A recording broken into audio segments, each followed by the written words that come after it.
young chillin', a YouTube internet media villain. Can't be what you want her to be. She's a baby-faced heel on the first degree.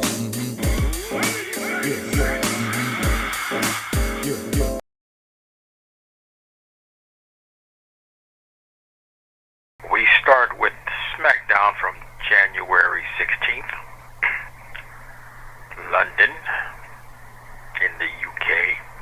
WWE champ Drew McIntyre opens the show. He pisses on the cheering crowd, everybody who's cheering for him. Randy Orton interrupts. So does Jacob Fatu, who jumps Drew. And while they're fighting, The Miz sneaks up on Randy Orton before their match. They have a match, the number one qualifier match for the Fatal 4-Way. Randy Orton wins that match. U.S. champion Julia and her manager Kiana James, they lose their tag match to Alexa Bliss and Charlotte Flair. And while Charlotte and Alexa are parading around their win, Nia Jax, Lash Legend, attacks him from behind, jumps him. Cody Rhodes does a promo on losing his belt, and he wants payback to Jacob Fatu, and he also says that he's going to enter the Royal Rumble. We have our second qualifier match for the Fatal 4-Way. Trick Williams defeats Matt Cardona. Kit Wilson gets squashed by Jacob Fatu, and then Jacob calls out Cody, and of course they fight. We have a third qualifier for the Fatal 4-Way. Damian Priest defeats Solo Sikoa thanks to the Wyatt Six. We have the U.S. champion Carmelo Hayes. He defeats Leon Slater from the TNA Impact X Division. In fact, he's the X Division champ.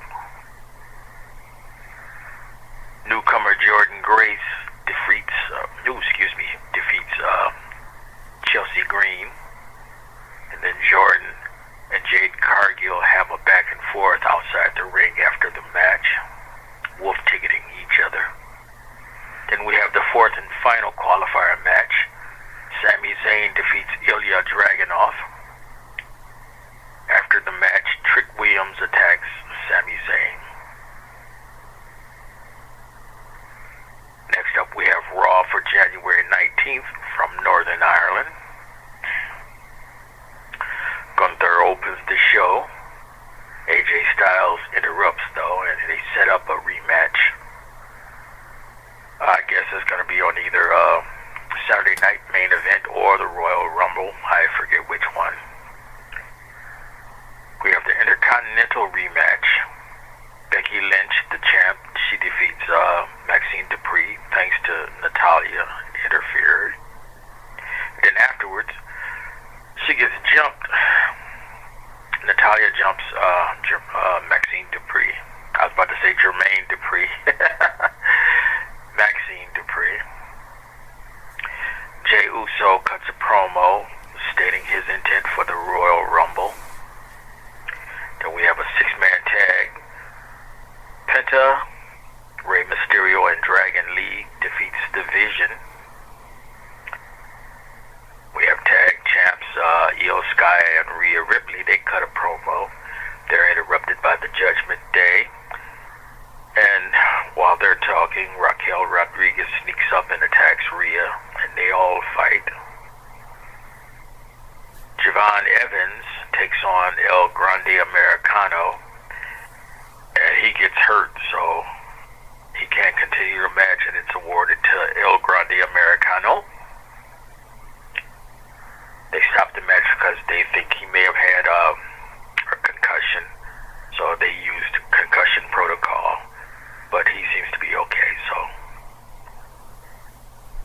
Anyway, and the last match of the evening, the main event, CM Punk, the champion, he takes on Finn Balor, and it was a good match, and CM Punk comes out on top.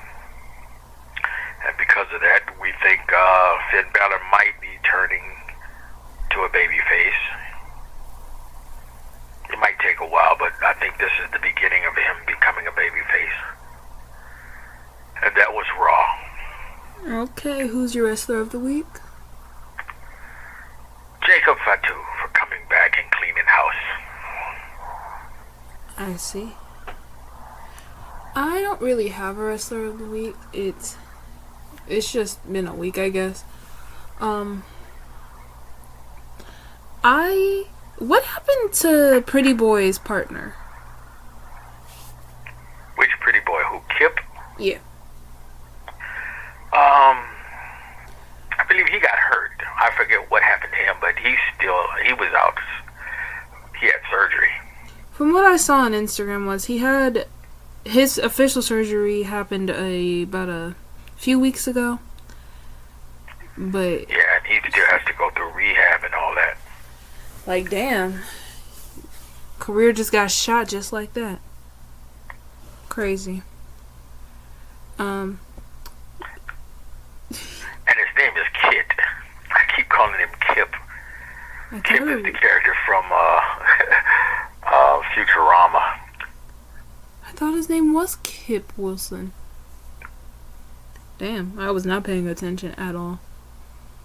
But they're both the same character if you think about it. If you go and watch it, Kip acts like Kit. But I think he's right. They are all very toxic and they have very strong toxic masculinity. And he has to beat it out of them. Is he good at it? No. Nobody yet. I just said he wasn't good at it. But, yeah. Jey Uso declaring for the Royal Rumble without Jimmy being there. Crazy. It's just... I didn't assume he would talk to his brother about it. When the announcers said it, I was like, why would he ask Jimmy about it? Like, he's supposed to ask his brother permission to be able to do shit. But he should be discussing that, seeing that they're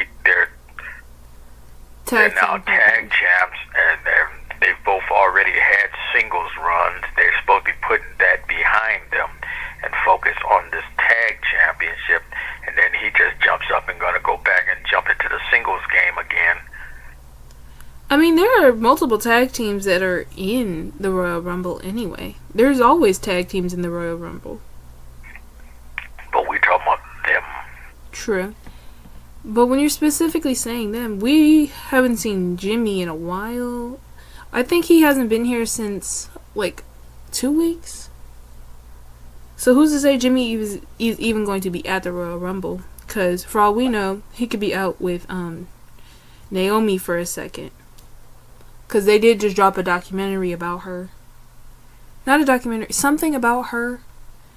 I've been seeing clips all over TikTok about it today. It might be just her scenes from the new season of Unreal. It probably is that. They're just talking about the background of why she left WWE and everything. And I respect her for when she left and why she left. But, do you think we're going to see any heavy hitters in the Royal Rumble this year? Nah. You never know. Roman's obviously going to come back for the Royal Rumble. I am assuming Farm Boy's going to be there. CM Punk's going to be in it. The same old people. Yes, but... When you say heavy hitters, I'm thinking some fresh new meat. Not the same old. I don't think we're going to get any fresh new meat, but I do think we could get somebody we haven't seen in a very long time. Or someone who's left the company and then is trying to come back. I feel like they would do that, because WWE is always trying to bring people back. So, I would appreciate that. I am also assuming we'll see Bianca Belair make her appearance at the Royal Rumble for the women's. At least that's what I'm hoping. She's been gone for at least a year now. It's time for her ass to get back in gear and come back. I'm just looking forward to Obafemi coming in. Yeah. We haven't seen him in a minute, which is wild. They save it for the pay-per-view. I do appreciate Ogafemi. I felt like I was saying that wrong. But I appreciate him and what he's bringing to the company.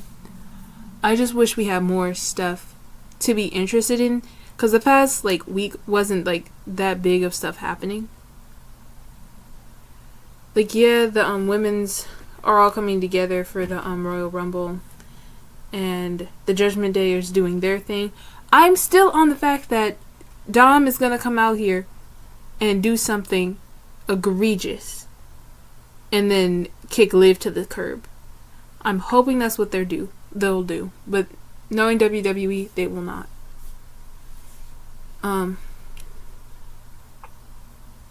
What else happened? The Bloodline and the Wyatt Six. The Bloodline and the Wyatt Six. What do you think they're gonna do there? Father. I'm thinking. Oh. Cause yeah, they're probably gonna have a big match and they'll get their little that lantern. They'll get their lantern back. Probably at one of the pay-per-views. I could see that. It's just like it doesn't feel like much is happening with them. Like they're teasing it all and they're doing the thing where Solo's being a jerk and riling people up, but they're not giving you much to actually want with this.